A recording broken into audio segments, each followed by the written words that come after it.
आंचलिक कलिंग हर्बाल मेला उद्घाटित मयूरभंज जिला रारांगपुर कचेरी स्टाडियम ठारे रारांगपुर बनखंड और राज्य औषधीय उद्भिद परिषदर मिलित उद्यम आंचलिक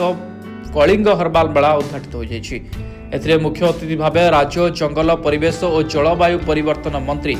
गणेश राम सिंह खुंटिया जोगदे जीवन जीविका सह वन्यजात द्रव्यर महत्व संपर्क में आलोचना करते। हर्बाल मेलारे मोट 56टी जंगल जातीय उत्पादित औषध और विभिन्न सामग्रीर स्टल प्रदर्शन कर उद्घाटनी उत्सव में राज्यसभा सांसद ममता महंत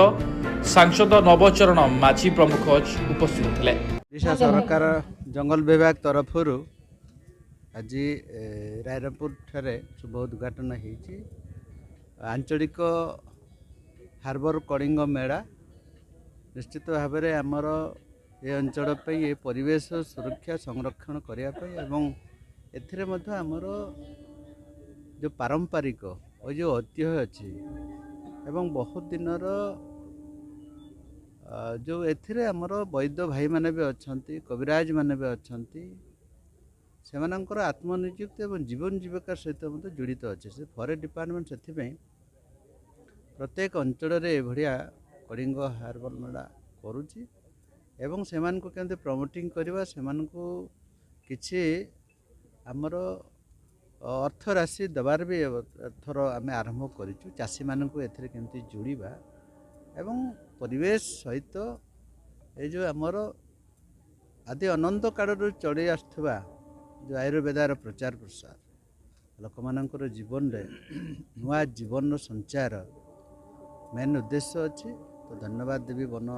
विभाग तरफ आज रायरंगपुर ठारे होता। वैद्य सुभाष चंद्र महंत घर हूँ मांकड़बेड़ा ठाकुरमुंडा चंपाझर मांकड़बेड़ा घर आपंकर मयूरभंज कलिंग हर्बाल जो रोचे आपंकर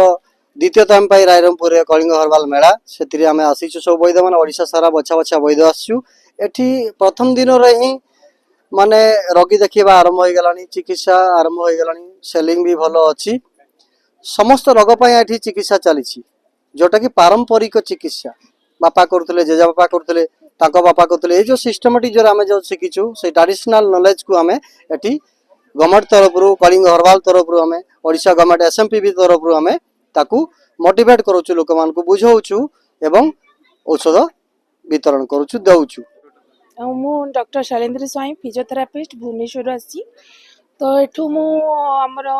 फिजियोथेरापी माध्यम एक्यूप्रेशर जो मर्म चिकित्सा माध्यम किभली भाव में बिना मेडिसिन आम रोग को दूर कर पारिबा एवं ये किछि किछि जिनस अणा जाइछि जाफल मैट माध्यम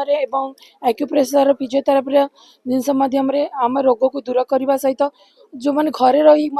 चिकित्सा बिना मेडिसिन चिकित्सा हो पार बता जाऊँगी से